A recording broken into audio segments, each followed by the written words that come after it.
Oh my God, I couldn't be any more excited for this episode. I'm doubly excited. Good, because that's appropriate. Because we are talking about Two-Face. One of my favorite villains of all time. And the best thing about this episode, from my perspective, is that it's the first time in the episodes that we've covered so far that we are seeing a legitimate origin story. Mm-hmm. So I am very excited. I know you're excited. This is part one of a two-parter. We are going to do part two next week. So let's jump into part one right now. First, let's talk about Two-Face a little bit. Sure. Two-Face is a character who's been around since the 40s. He was actually introduced in Detective Comics number 66. Bill Finger and Bob Kane created him. In the summer of 1942, he made his first appearance. Now, this was a character, I'll give a little bit of backstory on his origins then versus what we're going to talk about in the animated series. Two-Face was originally... Well, in his first appearance, he was Harvey Kent, but it was a little too close to Clark, so he's changed to Harvey Dent. But Harvey was the district attorney who was prosecuting the mob boss, Sal Maroni, and Sal threw acid in his face, thus scarring half of his face and turning him into one of Batman's arch nemesis. At the time, he wasn't so much...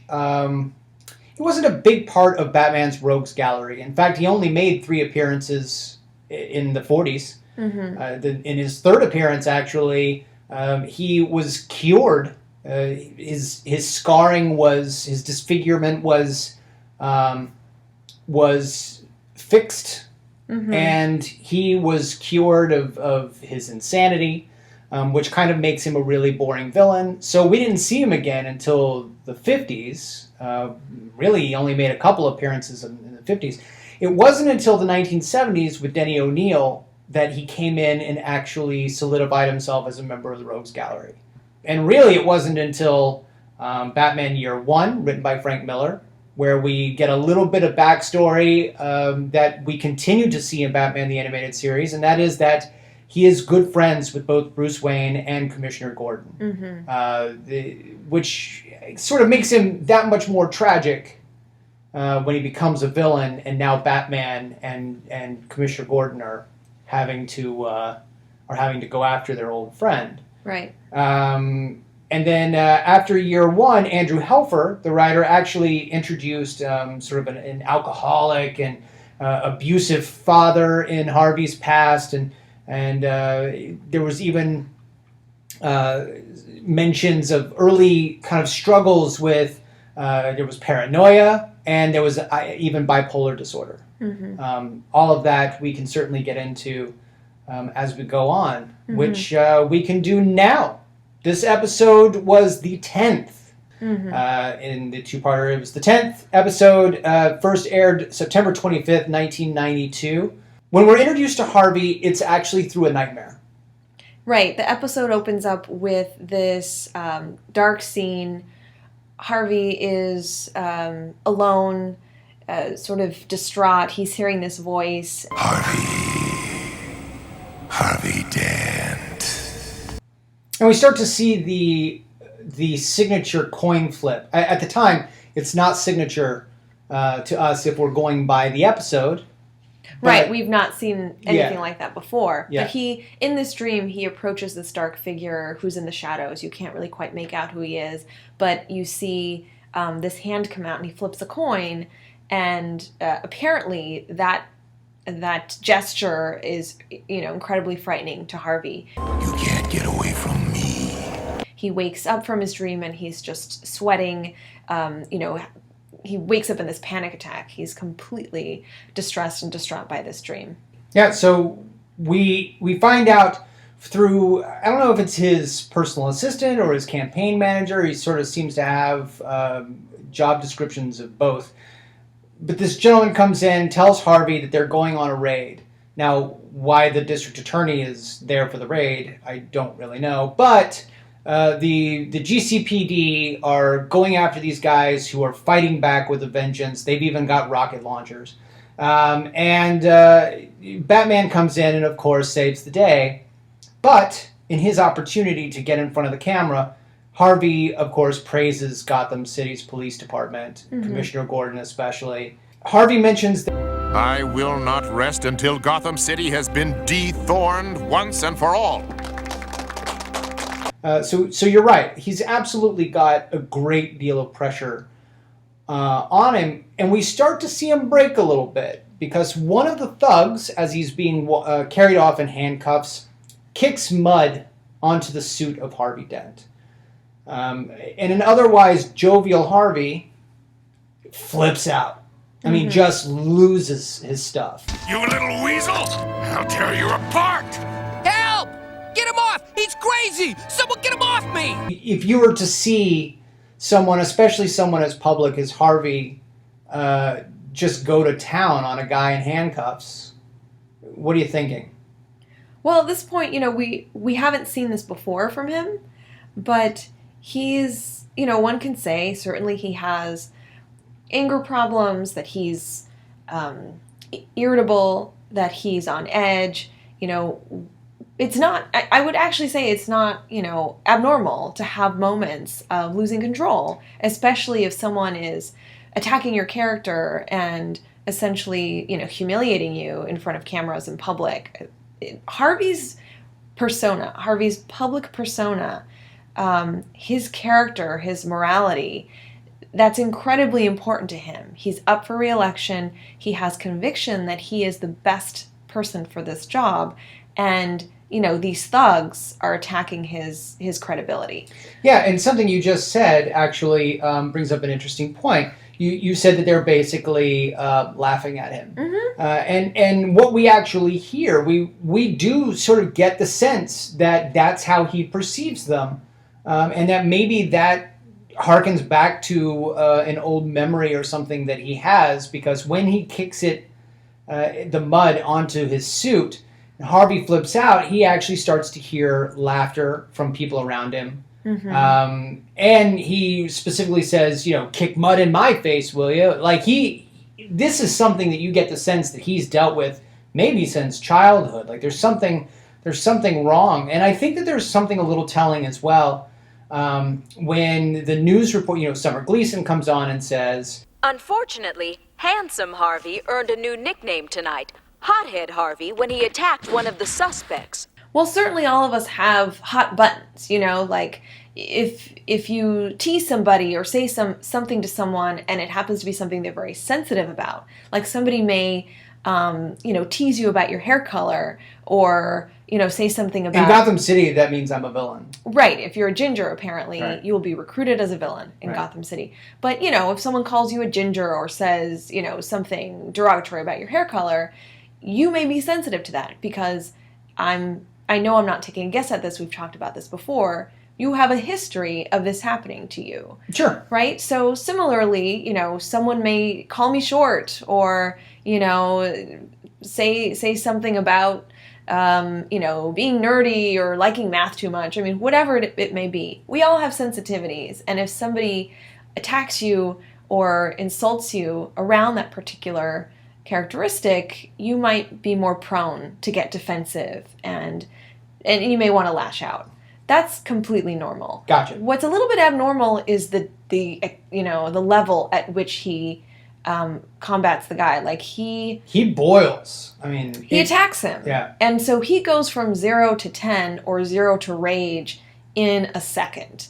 That's a little bit, like I said, abnormal. That's a little bit out of the ordinary in the sense that his mood state changes so quickly. Right. And that would concern me. Certainly that's something that would make me pause and wonder. Well, it doesn't just concern you. It concerns Bruce Wayne, and it concerns Harvey's fiancée, Grace. They mention at a gathering, at a function later, Bruce mentions, "Harvey, you didn't just lose your temper out there. You were like another person." And it's revealed at this function that Harvey is secretly seeing a psychiatrist for this, which isn't uncommon, and it's actually encouraged. I mean, if you've got a position of power where you could literally boil over like this, you might want to get it out. Now, how it's perceived in the public eye is something entirely different, and that is very much what Harvey is concerned about, especially given that he is currently in the middle of a campaign for re-election. Right, I think that's fairly realistic. And the show does a really cool job of, making it clear that Bruce Wayne and Harvey Dent's fiancée are accepting of Harvey receiving psychiatric help, that they're supportive of it, that they want him to get better, but that they're worried about him. And at the same time, they understand that he's in the public eye, and that this could be something that could really tarnish his reputation and could cost him his reelection. So, the show, I think, is very realistic about that, and I really admire the show for even having this dialogue about, getting help is okay. Just out of curiosity, on a little bit of a sidebar here, because we've mentioned Grace, how long do you think this episode's been since Pretty Poison? I know, I thought about that, because he was, absolutely in love with Harvey's Poison been Ivy. engaged twice. That guy really wants to get married. But Grace seems to be the one. She supports him. She absolutely loves him. She's Right. backing him in all the right ways. Right, and it's actually at this fundraiser where Grace and Harvey and Bruce Wayne are enjoying the event, and Carlos, Harvey's assistant, approaches him and says apparently the thugs that Harvey helped take down and get locked away were being set free. Yes. So clearly, Which again sets Harvey off into another ball of rage. right. So just hearing that information, he gets irritated and upset. He throws Carlos onto a table. Says that the judge is on the take, just like everybody else. I mean, Right. yeah, it goes off. Right. once Again, that elevated mood, the quickness, the rapid fluctuation of mood, and the extreme nature of his rage, that's not quite typical. That's yet another sign. It's almost like if we imagine that this is around the same time, not too long after the first one, we might even say this is part of his, initial or overall episode of being irritable. Right. And that's when Bruce and Grace approach him with their concern, and we find out about his psychiatrist. Yeah, and it's interesting because they make it sound as if this is something that is brand new to them. So this isn't necessarily a personality trait that he has been showing throughout the time that he's known Bruce, and you certainly get the sense that he and Bruce Wayne have been good friends for quite a long time. This is something that really kind of seems to be sudden, and that's going to lead me into the next scene, and that is we see Harvey undergoing hypnosis therapy by his psychiatrist. For starters, let's talk a little bit about hypnosis. Because I know that it's one of those therapies that's a little controversial. And certainly, if you heard last week, I'm a huge magic nerd.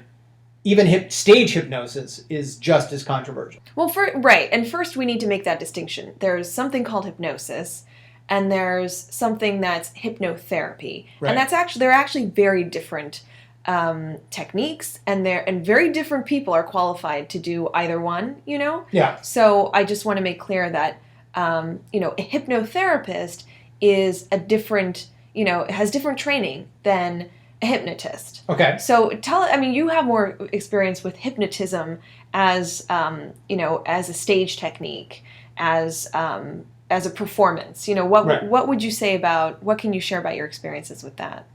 I mean, it's one of those things that's always sort of fun to watch in a way. I mean, it's very sophomoric. I mean, you are usually watching your good friend barking like a dog or something on stage. But it's interesting. There's a world famous magician / mentalist by the name of Darren Brown, who has spent a great deal of his life as a hypnotist. Mm-hmm. And even he, in his book, Tricks of the Mind, says that he doesn't even know if hypnosis is real. I mean... Why is that? Because you can't really know. You can't...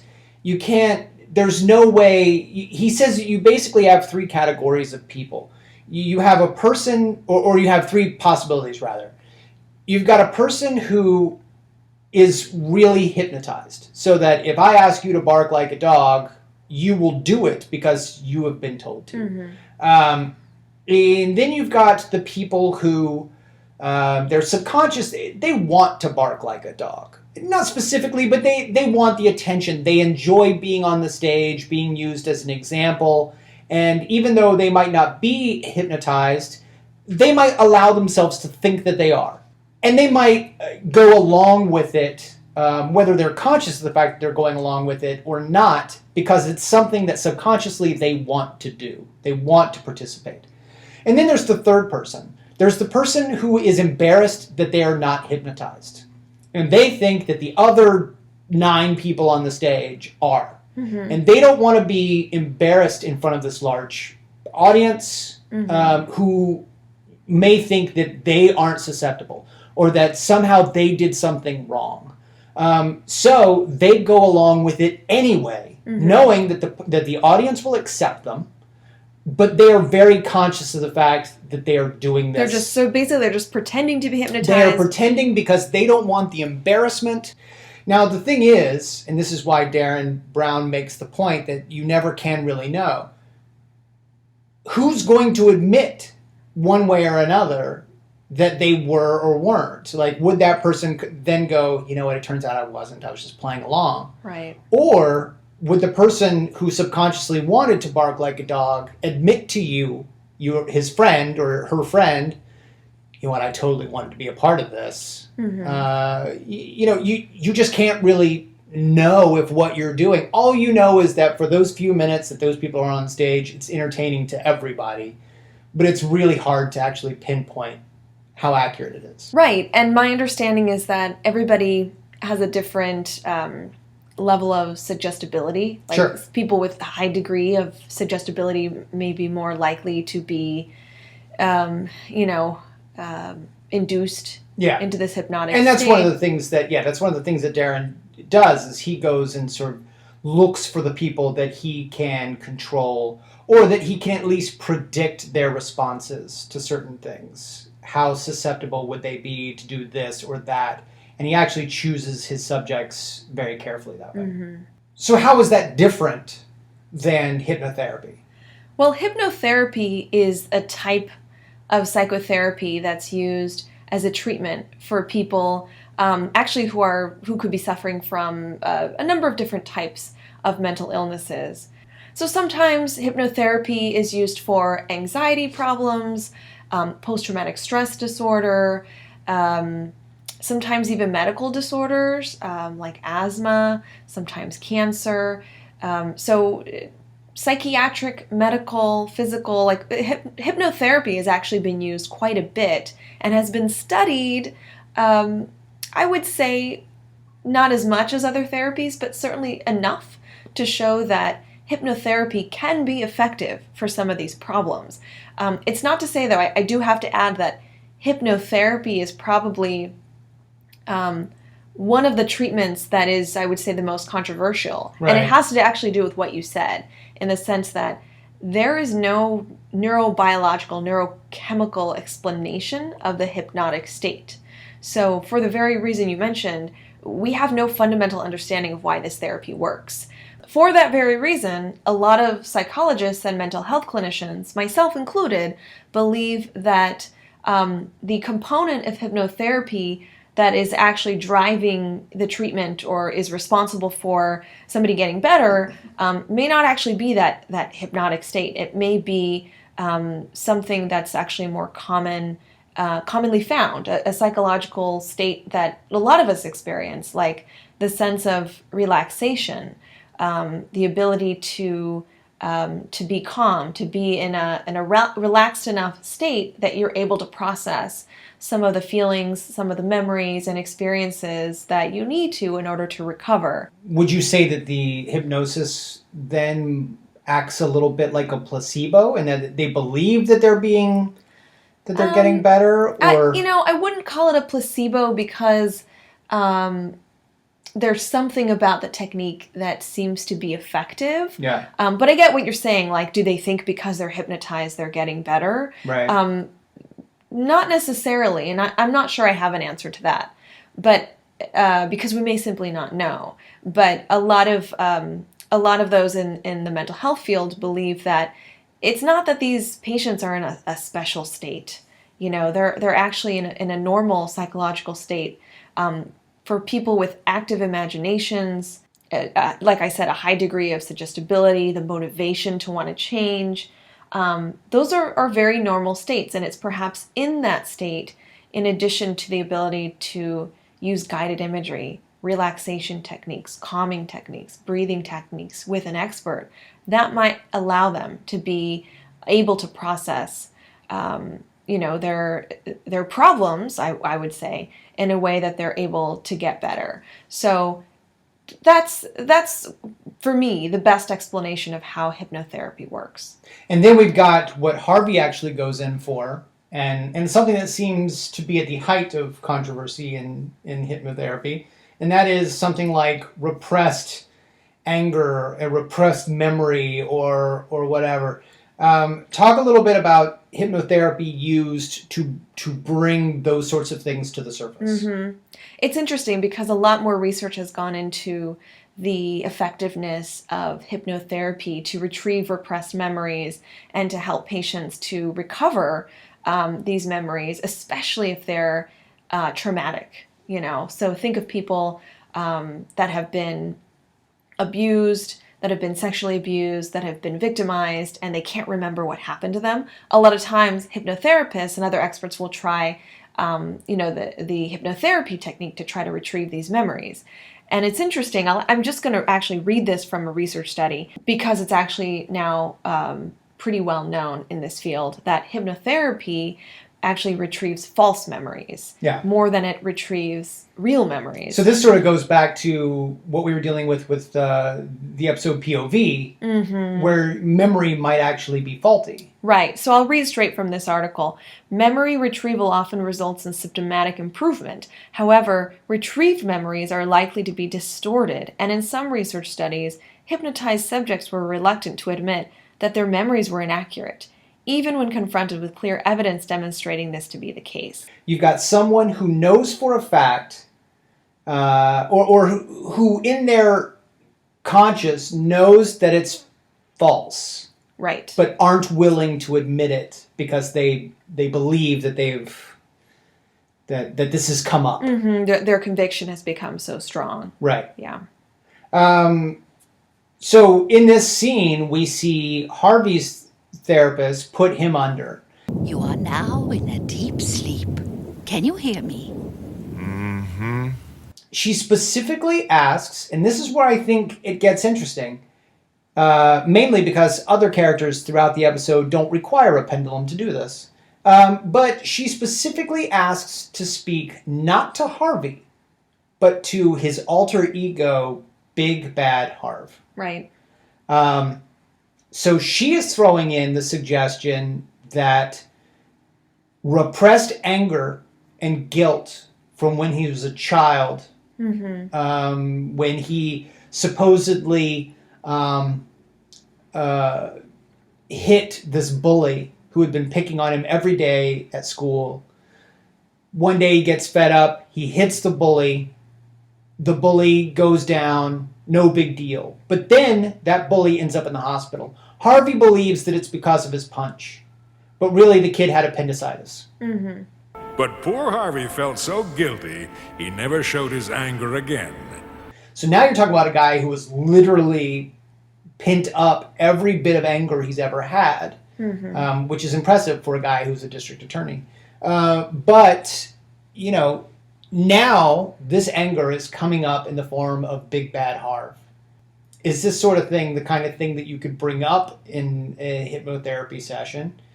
And secondly, they're suggesting multiple personalities. Mm-hmm. Is that something that can happen? Can you have a fractured identity based on this pent-up aggression? Mm-hmm.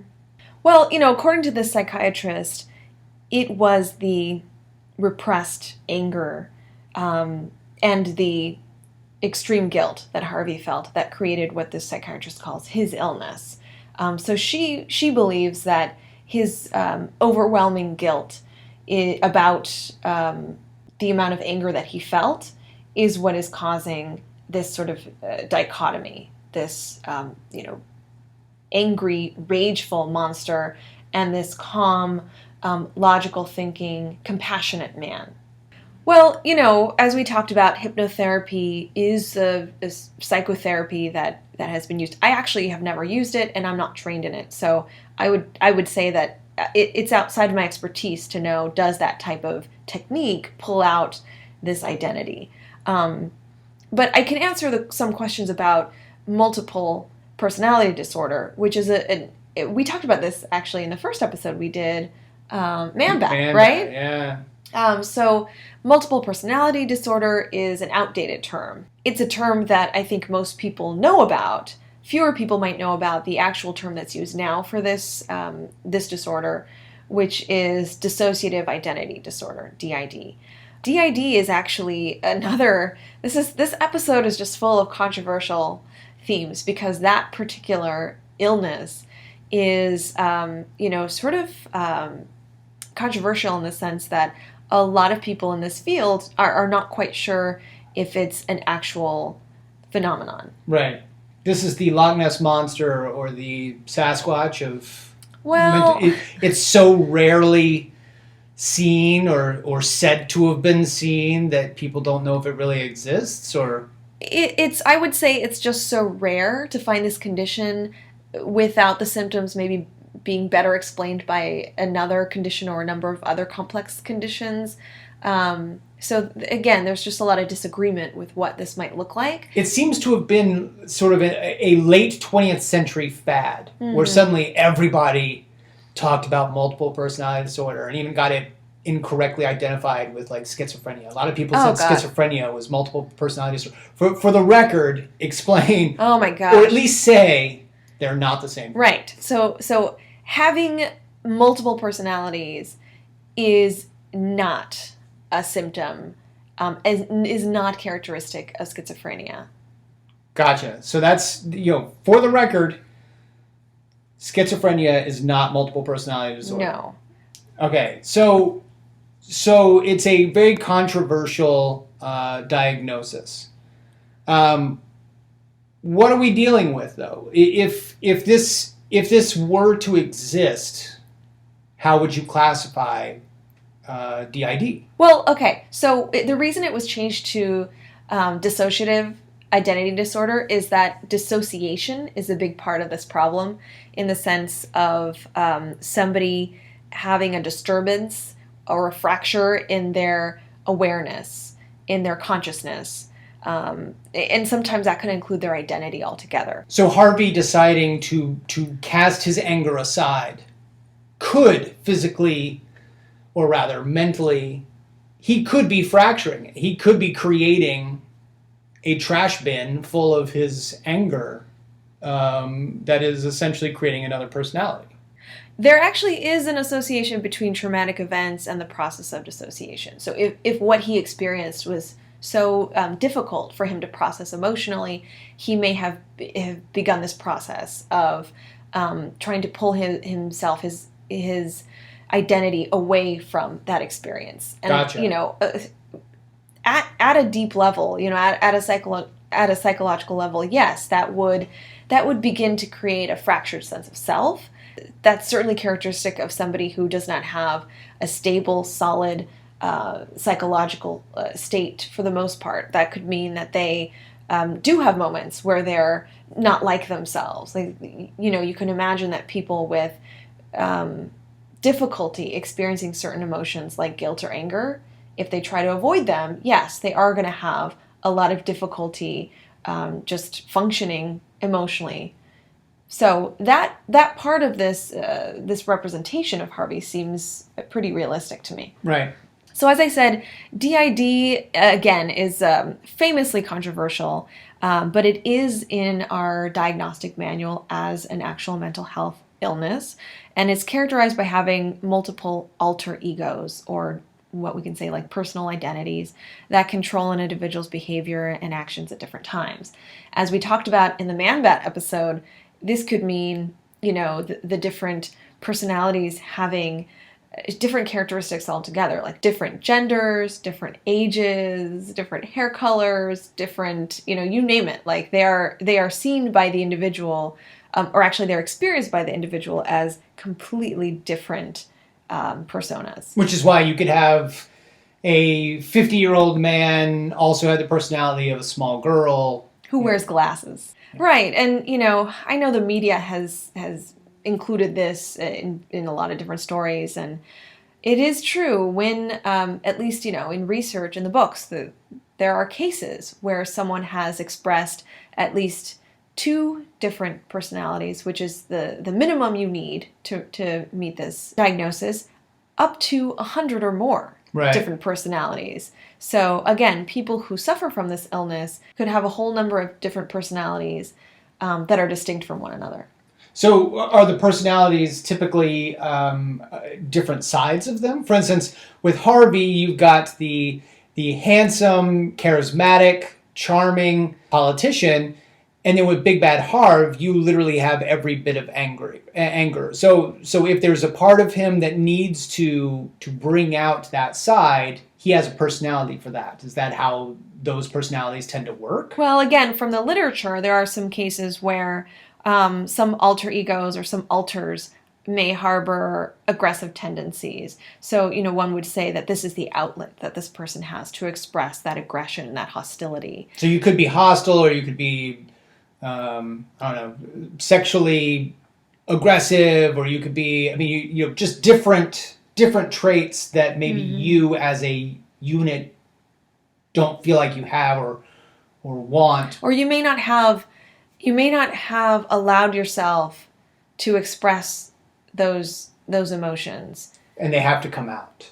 Well, according to the psychiatrist that Harvey Dent is seeing, He felt very guilty about his angry feelings. So guilty that he hid them deep inside until they became an illness. You, Big Bad Harv, represent these angry feelings. And, we can talk about the validity of DID in a second, but what I really like about this episode is that the doctor actually says, Everyone feels anger, and it does no harm, as long as it doesn't result in bad behavior. That's such a great message. If you can imagine lots of kids, I saw this as a kid, and I don't quite remember that particular message, but now looking back, I think it's a valuable message that it's okay to feel upset and angry and, hostile and jealous and all these sort of negative emotions, but it's how we behave following those feelings that could make us a quote-unquote bad person. And then she says that if Harvey just comes to terms with that, maybe Big Bad Harv will go away. Mm-hmm. Right. Is that the belief with multiple personalities or DID that if the patient comes to terms with whatever whatever fractured their identity, that those other identities might dissipate? Well, the objective of the treatment is to integrate all of the personalities so that a person becomes whole, that they are able to experience and express all of those different feelings, attitudes, beliefs, values in one person, which is fundamentally what therapy is about. You and I, we don't have multiple personalities, to my knowledge, but I don't know. Well, but that's an interesting question.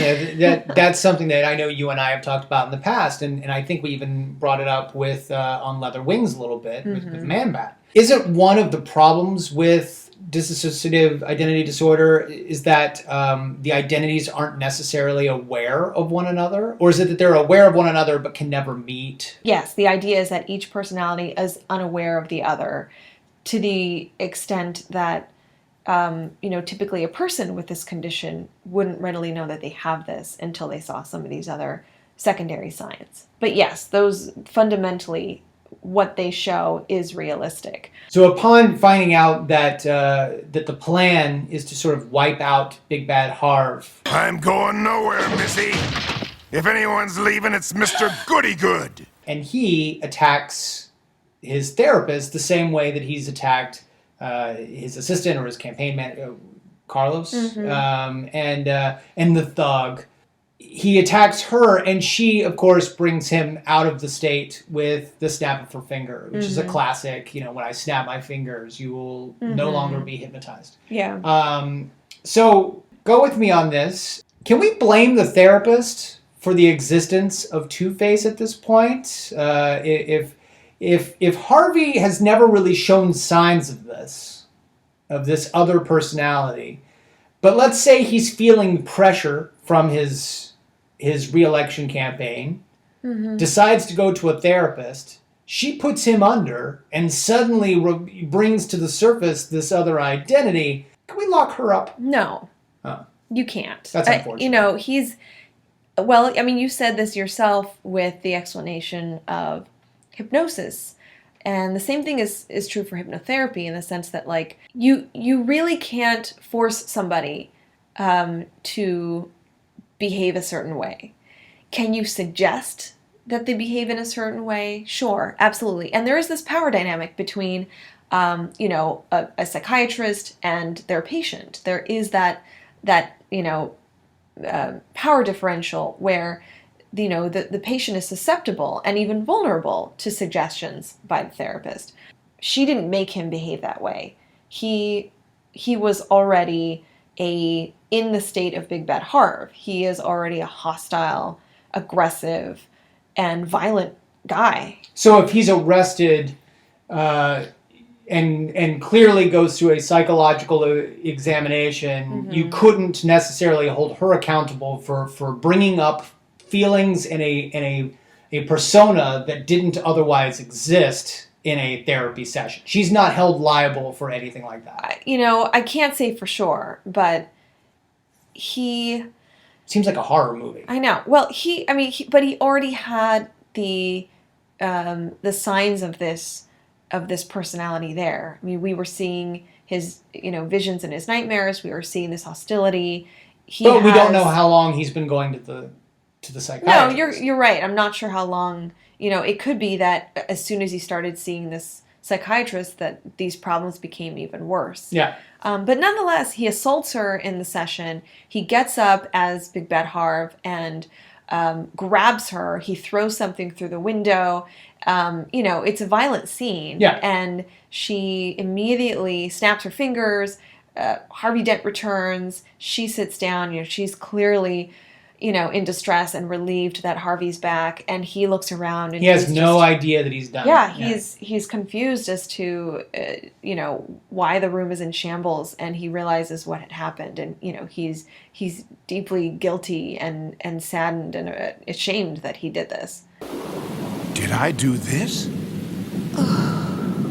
If you're saying that that DID is so rare, looking at what you've seen just up to this point, is he one of those rare cases, or is it possible that he still has something else? I mean, is it that obvious to you? Well, we often say in this field, when you hear hooves, think horses, not zebras. Is that an American saying? Like, if you're in Africa, can you think zebras and not horses? Yes. And it's absolutely a cultural phrase. Thank you for pointing that out. If we're in Narnia, can we think Minotaur? Yes. Okay. Think of the most common, most likely diagnosis first, and then, consider some other potential diagnoses as well. I admit to this myself. I tend to immediately think of some of the more interesting, rarer types of conditions. And, sometimes those can seem like likely explanations. But if the symptoms can be better explained by another condition, and that other condition is more likely, or is more, has a higher prevalence, we would say, we may want to, consider that one as our best diagnosis. So then what would the second diagnosis potentially be? Well, let's think about what we know even from the beginning of this episode, that he has these extreme mood states, that he goes from being calm and collected to, in a very short period of time, becoming rageful and hostile and violent. One would say that these aren't discrete moments. These are very commonplace for him, at least in the first, this is what we're seeing in this first part of this episode, that there's this pattern almost of being enraged and going after strangers, picking fights, having physical altercations, assaulting people. Again, that's probably not as typical for people when we get angry. What happens when you get angry? You probably try to process the emotion, and some of us may throw something. Some of us may start yelling. No! But each and every time, Harvey Dent really goes to the extreme. Harv, take it easy. When I first saw his outburst, I thought that he may have bipolar disorder. Bipolar disorder is it's a mood disorder. I'm sure, as you've heard, another term for it is manic depression. So it's characterized by having these mood states, sometimes called manic episodes, where you have this drastic change in your mood and your behavior. A lot of times, a manic episode is characterized by feeling, overjoyed and ecstatic and overexcited to the degree that someone is just behaving in a way that's not like themselves. Sometimes being in a manic state means an extreme feeling of irritability and hostility, to the point that you get in these fights with people. Like part of the criteria is actually, picking fights with strangers, like getting into fights with strangers. And we see Harvey do this. So seeing that, I would say that might be a better. Is it just picking fights, or no, not at all. And I'm glad that you asked that, because a lot of times people, unfortunately, we see this a lot with people saying, oh, I feel so bipolar. I was feeling okay, and then suddenly I'm feeling, super irritable, or I'm super mad all of a sudden. So clearly, you must be bipolar. I know. I don't want to diminish the reality of and the seriousness and challenges of bipolar disorder. So I want to be very clear that it's not just, in a moment feeling kind of down and then suddenly feeling super happy, or hearing good news and suddenly being overjoyed. Bipolar disorder, or these manic episodes that people experience, are usually happening for long periods of time, sometimes days, where they're in this elevated mood state and they cannot get out of that experience. Like, they're just so elevated that they are not like themselves. And while sometimes it can sound exciting and even enjoyable, like, oh, you're just feeling like super happy, sometimes it's not enjoyable. It can be incredibly uncomfortable and unbearable, and sometimes people feel so agitated and irritated throughout this time that they really need to get help for it. So I don't want to diminish the when I'm talking about Harvey Dent having these explosive outbursts. Certainly that could happen to folks, and they do not have bipolar disorder. But I would think, when we're given the information that we're given, and he's so distraught, and he's having nightmares, and he's clearly suffering, that would be the place I would go to first. Just to help illustrate to the audience, in the same way that you classified or that you likened borderline disorder to Glenn Close's character in Fatal Attraction in an earlier episode, are there any fictional characters or are there any characters or people that you could associate bipolar disorder to give people a clearer example of what it? Yeah, there's actually two really good examples of bipolar disorder in film and TV. One is Homeland. With have we talked about this yet on this show? No, we mentioned it. We mentioned it on Previews Party podcast. So Homeland is a show that features as its main character this woman, Carrie, who works for the government. It's, I think, the CIA, and it's a really great portrayal of somebody living with bipolar disorder, because it does show the the episodes that she experiences, these manic episodes where, she will be fine for some time and then she'll experience this extreme mood state that's, she just is acting in extreme ways. She's behaving in ways that's not like herself. And she's clearly in distress when that happens, despite the fact that you see her engaging in behavior that might be pleasurable, like, going on dates and hooking up with guys and, drinking But that a actually lot. might be a symptom of... Absolutely. Like, it's not really pleasurable. We might think of it as pleasurable, Right. but for her, it's a manic... Right. For her, she's seeking these pleasurable activities because she's just in such an excitable, elated state that she needs to engage in these behaviors to feel good. So what's the other example? The other one is Silver Linings Playbook, which is a male character with bipolar disorder. And he's showing more of the irritable, angry, hostile types of episodes. And what I like about that film is that, again, it shows him really trying to deal with the mood states, finding that he's able to recognize when they're happening, but he can't control it. And I think that's the piece here that, if anything I wanted to emphasize, it would be going back to Harvey Dent. Everyone around him is noticing his anger and his behavior. And if he truly has bipolar disorder, it's incredibly difficult to control. That he might even find himself feeling revved up, might find himself, with the urge to lash out and having, he may have little control over, over those urges. And he's in an incredible amount of distress there. Is it one or the other, dissociative identity disorder or bipolar, or could he have both?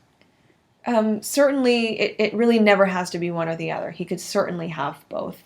And in fact, he could have something else along with it. I think he's a complex character, and it's possible that he's struggling with a number of different conditions, which is why this is just a well-written episode. And one thing I really wanted to point out about this episode is that at the end of this therapy session, the psychiatrist tells Harvey that essentially he needs to be hospitalized, and she really encourages him to admit himself at the inpatient psychiatric ward at County General, which is actually what you would do at this point if you have a patient assault you and clearly be in that level of distress and potentially be threatening either to harm other people or himself. At that point, you would want them to be hospitalized. And unfortunately, he says, no, this is not good for his public reputation. He has this big election coming up. So, is it something that she can force? I mean, yeah. Does she have the power to have him hospitalized? Sure, absolutely. If you can demonstrate that your patient is going to be harmful to themselves or to someone else. I would point at the broken window. That she did. That she did. But there's also this level of collaboration and this level of agreement and working together toward your goal. And at that point, he actually says, is there anything else we can do? And, if he says, no, I'm not going to harm myself, I won't harm other people, she can agree to not, admit him. And she says, what would you be interested in increasing our sessions and cutting down on your campaign, like cutting down the time you spent on your campaign and spending more time in therapy? And he agrees to that, which again is another good direction for this professional clinician. So this is a really nice representation of how a patient would be treated. So he leaves the office. We jump to election night. It looks like Harvey is going to win by a landslide. And he gets a phone call from his arch nemesis, Rupert Thorne, who's been the villain that he's been going after for so long.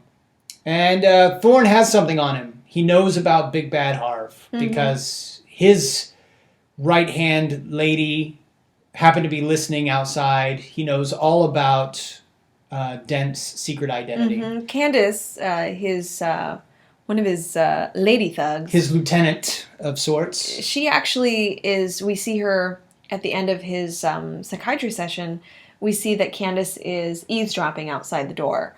That's a little weird. I don't know how, at any facility or office, how anyone would have allowed that. But nonetheless, she actually manages to steal his chart. Yeah. So Thorne's got it, and he offers a deal. Basically, you're in my pocket, or I reveal to the world that Big Bad Harv exists. And Harvey leaves to meet with Thorne. Batman is hot on his heels because clearly it's odd that he's leaving what would essentially be his celebration party, his victory party, early. And even says, are you in trouble? And he said, more than you can possibly imagine.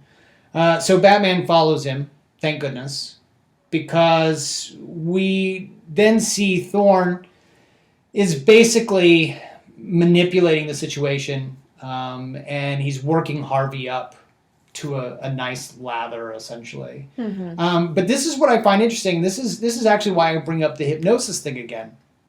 Thorne flips a coin, and it's a trigger. Suddenly, Harvey goes from a man who is fighting the Big Bad Harv persona from coming to the surface, and then calmly becomes Big Bad Harv. Like that trigger, almost, as if hypnotic, brings him to the surface. And then says, well, the bad news for you is that you're talking to the wrong Harvey. Right. And he attacks Thorne and his men. Batman interrupts him, and they have the classic brawl that has to come at the end of one of these episodes, which then ends basically as they are, as Thorne is running away from Harvey. Harv goes after him, and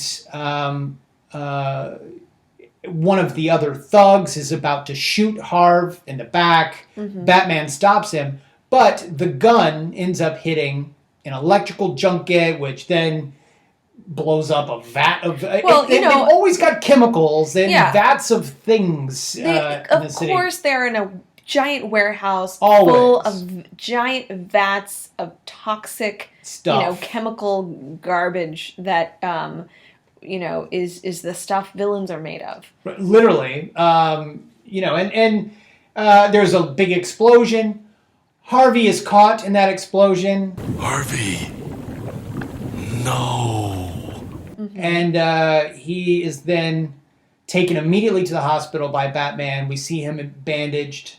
And unfortunately, he is told that he may require plastic surgery.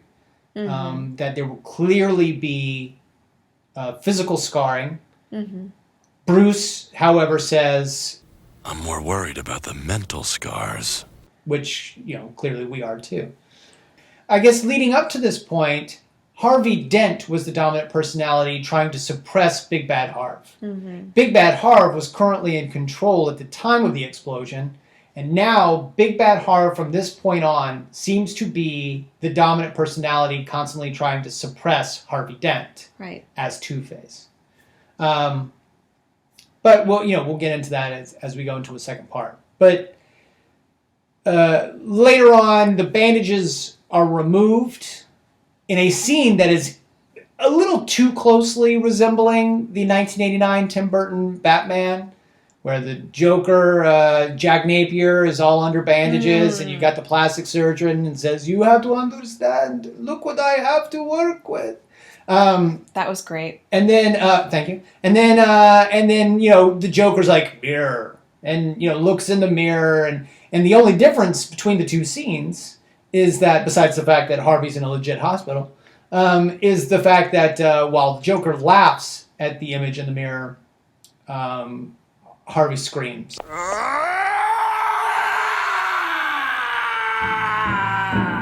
And runs out of the room with lightning behind him. Just as Grace is walking up to visit with a flower.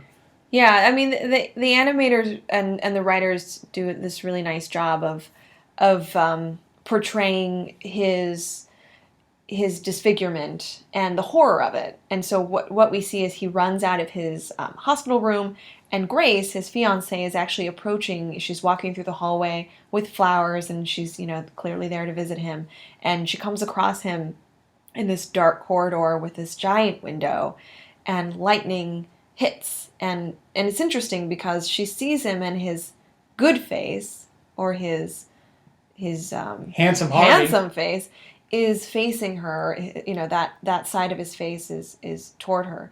And then as the lightning hits, he turns to look at her, and she sees his disfigurement and, is horrified. And it's like I said, it's such a powerful, jolting scene, that moment where we see Two-Face as Two-Face. And that's actually where the episode ends. Is Harvey Dent the Incredible Hulk of the DC universe? He might be. Although, does Bruce Banner have a conscious awareness of the Hulk? He might. He's aware of him, and he certainly tries to suppress him. Right, but when he's the Hulk, is he aware of Bruce Banner? Like, does he have DID? Some of the writers treat it differently. Sometimes he is aware, and sometimes he wakes up and he's got shredded purple pants and lots of destruction around him. Right. So maybe he is. Maybe we'll do a crossover episode one day, or not. Okay, so we have covered a lot of ground here. There's been a lot of psychological education going down. Right now, it's the end of part 1, and we're a little on the fence. Is he DID? Is he bipolar disorder? Is he what's going on? Will the scarred face traumatize him further? Will it lock in Big Bad Harv as the dominant personality? We're honestly going to cover that next week.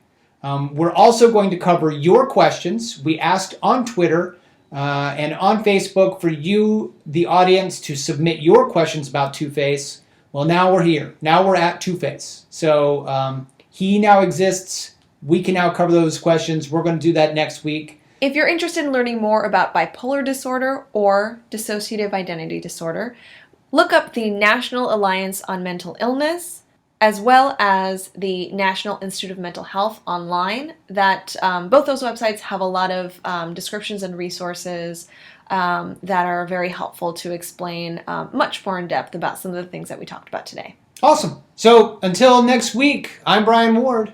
I'm Dr. Andrea Letamendi. And we are the Arkham Sessions.